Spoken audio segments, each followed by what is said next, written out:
नमस्कार, आप देख रहे हैं टाइम्स न्यूज और मैं हूं आपके साथ छवि। आइए नजर डालते हैं कुछ खास खबरों पर। मंगलवार को आईजी कार्यालय पहुंची एक युवती ने बड़नगर विधायक के पुत्र पर दुष्कर्म सहित धमकाने का आरोप लगाते हुए न्याय की गुहार लगाई है। मामले में आईजी हरिनारायण चारी मिश्र ने जल्द गिरफ्तारी का आश्वासन दिया है। प्रदेश कांग्रेस की राजनीति में बड़े पद पर पदस्थ एक युवती ने बड़नगर विधायक के पुत्र करण मोरवाल पर दुष्कर्म का आरोप लगाया है। युवती ने आरोप लगाया है कि विधायक पुत्र द्वारा उससे शादी का झांसा देकर इंदौर की एक होटल में कोल्ड ड्रिंक में नशीला पदार्थ मिलाकर दुष्कर्म किया। शादी का दबाव बनाने पर विधायक पुत्र ने धमकी दी। मामले की शिकायत 1 अप्रैल को इंदौर डीआईजी के समक्ष की गई थी। जब वो डीआईजी कार्यालय से बाहर निकली तो विधायक पुत्र और उसके दोस्तों ने धमकाया। 3 माह बीत चुके हैं लेकिन अभी तक विधायक पुत्र की गिरफ्तारी नहीं हुई है, जिसके बाद युवती ने आईजी हरिनारायण चारी मिश्र को आवेदन दिया है। युवती द्वारा पार्टी फोरम पर भी शिकायत की गई थी लेकिन वहां से कोई रिस्पांस नहीं मिला है। युवती राहुल गांधी तक भी पत्र लिखकर शिकायत कर चुकी है।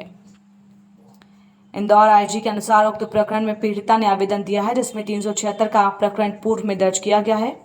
टीम जांच कर रही है, जल्द ही गिरफ्तारी की जाएगी। उक्त मामले में जिस अधिकारी द्वारा कार्यवाही में शिथिलता पाई जाती है तो उनके खिलाफ भी कार्रवाई की जाएगी। मैम, आज आप आईजी शिकायत करने आए हुए हैं और एक विधायक बेटे का नाम आना सामने, क्या है पूरा मामला सर? जिसके देखिए, विधायक पुत्र करण मोरवाल, मुरली मोरवाल के वो सुपुत्र है और यूथ कांग्रेस के पूर्व जिला अध्यक्ष थे और अभी भी कुछ वो राष्ट्र की बॉडी में जाने वाले थे। उन्होंने काफ़ी समय से मेरे पीछे पड़े हुए थे शादी के लिए। उन्होंने जिस तरीके से मुझे झांसा दिया, मंदिरों में ले जाना, पूजा करना, हिंदू धर्म के अकॉर्डिंग सारी रीति रिवाज करना, इस तरीके से उन्होंने मेरा दिल जीता। और दिल जीतने के बाद में उन्होंने मेरे साथ प्राइड होटल में मुझे उस दिन 14 तारीख को लेके गए थे और उन्होंने जो उनको दुष्कर्म मेरे साथ करना था वो कर चुके हैं। सविस्तर मैंने एफआईआर में नोटिस किया, मैं इतना बोल नहीं सकती। और 1 तारीख को 1 अप्रैल को मैंने डीआईजी साहब को आवेदन दिया था। इसके अलावा 2 अप्रैल को मेरी एफआईआर हुई है, क्योंकि 1 अप्रैल को जब मैं डीआईजी साहब से आवेदन देने के बाद 5 बजे उस ऑफिस से निकली, 5-6 बजे, तो उस टाइम पे मुझे इन सब ने घेर लिया था, विधायक जी के सुपुत्र और कुछ लोगों ने, कि एफआईआर मत करो। उस दिन पे धमकियाँ बहुत सारी दी जा रही थी मुझे, कुछ और भी ऑफर्स दिए जा रहे थे जो मैं मना कर चुकी थी। आज मुझे मेरी इज्जत के लिए खड़ा होना पड़ रहा है फाइनली, क्योंकि उसकी गिरफ्तारी नहीं हो रही है। 3 महीने हो गए और वो खुद के गार्डन पे बड़नगर में आराम से रह रहा है। आज तक एक बार भी उसके घर तक पुलिस नहीं गई है। मैं बहुत बार बता चुकी हूँ पुलिस को कि ये नंबर है, आप ट्रेस करवाइए। बहुत सारी ऐसी चीज़ें मैं झेल रही हूँ। क्या कानून व्यवस्था विधायक पुत्र के लिए अलग बनी है या आम जनता के लिए अलग है, ये मैं न्याय पूछना चाहूँगी शिवराज सिंह चौहान जी से, जो इस प्रदेश की हर बेटी को बोलते हैं कि वो भांजी है। तो आज मैं शिवराज सिंह चौहान जी से, सीएम साहब से न्याय मांगने के लिए ये आईजी ऑफिस आई हूँ। मुझे आवेदन देना है। जिस तरीके से करण मोरवाल लड़कियों के साथ खेल करता है, 5वीं में लड़की थी, ऐसा उसका खुद का दोस्त, कज़िन भाई मुझे रिकॉर्डिंग में बोलता है कि आप 5वीं लड़की हो, भूल जाओ सब कुछ। पूर्व में भी करण मोरवाल की एक एफआईआर है जो प्रतिष्ठा भार्गव नाम की लड़की ने करी थी। इवन मुझे एक कॉल आया था लड़की का, उसने खुद ने एक्सेप्ट किया कि वो बोलती है कि मेरे 2 बार अबॉर्शन हो चुके हैं, तुम्हारी लाइफ स्पॉइल हो जाएगी। जो मेरे पास सबूत है पूरी तरीके से रिकॉर्डिंग के तौर पे, वो तक बोले गए। ऐसे पिता पुत्र पे मुझे समझ नहीं आ रहा है कि अभी तक कार्रवाई क्यों नहीं हो रही है। जो अपने खुलेआम बड़नगर में ज़मीनों पे, दुकानों पे कब्ज़ा करते हैं, उनकी इलीगल गार्डन है पूरा, वो विधायक होने के नाते धौंस दिखाते हैं लोगों को। पूर्व में भी करण मोरवाल 2020 में पटवारी जी को धमकी देते हुए खुलेआम उनका ऑडियो रिलीज़ हुआ था, जो आप सबने देखा भी होगा। इवन अभी जो किसान का जो कार्यक्रम हुआ था बड़नगर में, वहाँ पे भी उसने दादागिरी दिखाई थी पुलिस प्रशासन के साथ में। इस तरीके से जो गुंडा एक लड़का अपने पिताजी का सहारा लेता है बार बार विधायक होने का, क्या उस पर कार्रवाई नहीं होगी? मेरे को ये क्वेश्चन करना है। दूसरी चीज़ ये है, विधायक जी के ऊपर, स्वयं के ऊपर 30 जो अपराध है वो पंजीकृत है। इवन कुछ अभी जो रिपोर्ट आ रही है उसमें मेरे को ये पता चल रहा है कि शिवराज सिंह चौहान जी से बात करके हम लोग बीजेपी में शामिल हो जाएंगे। मैं सीएम साहब से ये सवाल पूछना चाहूँगी कि क्या भारतीय जनता पार्टी ऐसे बलात्कारित लोगों को बीजेपी में लेना चाहेंगी? मैं कांग्रेस की पदाधिकारी हूँ, क्या मैं प्रदेश की बेटी नहीं, शिवराज सिंह चौहान जी की भांजी नहीं हूँ? क्या न्याय मेरे लिए नहीं बना है? मुझे न्याय दिलाया जाए, मैं ऐसी आशा करती हूँ सीएम साहब से, क्योंकि इस प्रदेश की हर बेटी को नाज होगा, वो मुझे न्याय दिलाएंगे और कानून सबके लिए इक्वल है, ये आज हमारे सीएम साहब बताए। मुझे कुछ एफआईआर होने के बाद कुछ 1 वीक बाद, 1 हफ्ते बाद कुछ हमारे वरिष्ठ लीडर्स है, पीसीजी के मेंबर चंद्रशेखर रायकवार जी, उन्होंने कहा भी था कि हमको सब पता है, हमारे सबके नॉलेज में है, तुम गलत नहीं हो। उन्होंने एक्सेप्ट भी किया था, सब ने एक्सेप्ट किया था हमारी कांग्रेस पार्टी में कि तुम गलत नहीं हो, पर एफआईआर नहीं करनी चाहिए थी, कंप्लेंट नहीं करनी चाहिए थी, ऐसे उनके मुंह से शब्द निकले। आपने पार्टी फोरम पे ये बात रखी क्या, और पार्टी के आला अधिकारियों को क्या कहना है? जी, मैंने रखी थी ये बात। सबसे पहले मैंने संगठन में कंप्लेंट करी थी एफआईआर होने से 2 दिन पहले, क्योंकि मैं संगठन के पास पहले गई थी, फिर वहाँ से कोई रिस्पांस नहीं मिला, उसके बाद मुझे एफआईआर करनी पड़ी थी। और विशाल पटेल जी के जो होटल है सत्यम पैलेस, वहाँ पे हम लोगों को बिठाया गया परिवार के साथ में।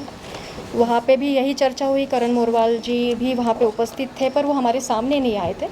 और मुरली मोरवाल जी वहाँ पे थे, उनके कुछ लोग थे, कुछ पार्टी के लोग थे सीनियर, सबका यही कहना था कि तुम गलत नहीं हो। इवन उस दिन भी उसके पिताजी, करण मोरवाल के पिताजी ने कहा कि मैंने ये सब चीज़ें पेपर में बोली भी है, ब्लैकमेलिंग की, तुम्हें को तो बोलना पड़ता है क्योंकि मैं विधायक हूँ। मतलब आप विधायक होते हुए झूठ बातें बताओगे, ये कौन सा तरीका है? आपने पार्टी और वरिष्ठ नेताओं से भी शिकायत की? मैंने सबको मेल करे, देखिए मैंने सबको मेल करे। मैंने राहुल जी से लेके दिल्ली लेवल पे हमारे संगठन पे सबको मेल करे, कोई मदद करने के लिए मुझे वहाँ से रिस्पांस तो नहीं मिला, पर हाँ कुछ मेल के बाद मुझे विक्रांत भूरिया जी ने एक निष्कासित लेटर निकाला, जिसमें करण मोरवाल के लिए निष्कासित लेटर था, जिसमें जब तक केस चल रहा है तब तक उसको निष्कासित किया जाता है और शून्य की जाती है उसकी सदस्यता, ये उसमें वो था। बट उसमें ये हो गया कि मेरा नाम उन्होंने डिक्लेयर कर दिया। अब प्रेस नोट में नाम देना ये शायद गलत हो गया थोड़ा सा, क्योंकि पीड़िता का नाम नहीं दिया जाता है, सुप्रीम कोर्ट के आदेश है। इवन एफआईआर के बाद अभी तक क्या आपको कुछ धमकी आ रही है उनके परिवार की तरफ से? बिल्कुल धमकी गया है ना, दबाव, पद का पहले लालच मिला, उसके बाद में मुझे पैसों से बोला गया, फिर बोला गया। मैं किसी चीज़ से नहीं डर रही हूँ, क्योंकि ये मेरी प्रतिष्ठा और इज्जत का सवाल है। सिर्फ विधायक के परिवार से या कांग्रेस से किसी और लीडर की तरफ से आपको धमकी? नहीं, लीडर्स के नहीं, ऐसा कुछ नहीं है। कांग्रेस के कोई लीडर्स ने मुझे कोई धमकी नहीं दी है। आप अपनी पार्टी के कार्यकर्ता हैं और आपकी पार्टी कार्यकर्ता और आपके साथ में ये जो घटना हुई है, इस पर पार्टी द्वारा कुछ भी नहीं किया गया, एक्शन किसको लेके? इसको लेके मुझे खुद को पता नहीं है। सवाल तो मैंने पार्टी लेवल पे हमेशा किया है कि आपने मदद नहीं करी मेरी। इवन मैं कमलनाथ जी से भी मिलना चाह रही थी, पर आइन टाइम पे उनकी हमेशा अपॉइंटमेंट कैंसिल हुई है। इस पे भी मैं, करण ने मुझे बोला था कि तू कमलनाथ जी के पास जाएगी, तेरी औकात है। इस टाइप से एक ऑडियो है मेरे पास जो मैं वायरल करूँगी आज। क्या पुलिस की कार्रवाई संतोष में, क्या आपको मैं काफ़ी समय हो चुका है, मैं इसलिए आज आईजी साहब से मिलने आई हूँ, मुझे न्याय मिले। और मैं शिवराज सिंह चौहान जी से उनकी भांजी होने के नाते, इस प्रदेश की बेटी होने के नाते मैं न्याय मांग रही हूँ। और अगर न्याय आज नहीं मिलता है तो मेरे पास आत्मदहन करने के अलावा कोई ऑप्शन नहीं बचता है। इवन ट्विटर पे भी मैं आज सीएम साहब को ट्वीट करूँगी कि मुझे न्याय दिलाया जाए। इस पूरे मामले में पीड़िता ने एक आवेदन दिया है और इसने आरोपी के वर्तमान अपराध के साथ साथ उसके पुराने जो अतीत में कुछ जो आपराधिक रिकॉर्ड रहा है उसकी भी जानकारी संलग्न की है और कुछ और भी आपराधिक जानकारियां इसमें संलग्न की हैं। इसमें 376 आईपीसी के अंतर्गत प्रकरण पहले से पंजीबद्ध है। इसमें टीम जांच कर रही है। निश्चित तौर पे उसमें कुछ समय हो गया, उसमें तत्कालिक रूप से गिरफ्तारी की जाएगी क्योंकि प्रारंभिक विवेचना पूरी हो चुकी है। इसमें संबंधित विवेचक और अधिकारियों से मैं तत्काल बात करूंगा और शीघ्र कार्रवाई और गिरफ्तारी सुनिश्चित कराई जाएगी। अगर इसमें किसी अधिकारी की कार्रवाई में शिथिलता पाई जाएगी या इसमें शिथिलता अगर रही होगी तो उनके विरुद्ध भी कार्रवाई की जाएगी। इसमें कांग्रेस के बड़े नेताओं के भी नाम सामने आए हैं, उनके खिलाफ इसमें मुख्य तौर पे आरोपी के रूप में जिस व्यक्ति का है, आरोपी के रूप में जिस व्यक्ति के विरुद्ध आरोप है उसके विरुद्ध निश्चित तौर पे उसकी गिरफ्तारी सुनिश्चित की जाएगी।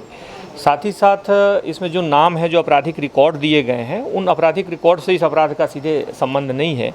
उससे जुड़े हुए लोग जो दूसरे अपराधों में रहे हैं उनका विवरण है, लेकिन इस अपराध से सीधा इस रिकॉर्ड का संबंध नहीं है। लेकिन इस मामले में जहाँ तक जिसकी संलग्नता पाई जाएगी, जिसकी सहभागिता है इस पूरे अपराध में, जो आरोपी है, उसके बाद चूँकि विवेचना इसमें चल रही है, टीम जांच कर रही है, उससे निर्देशित किया जाएगा कि शीघ्र उसमें विवेचना को पूर्ण करें और आरोपी की गिरफ्तारी सुनिश्चित करें।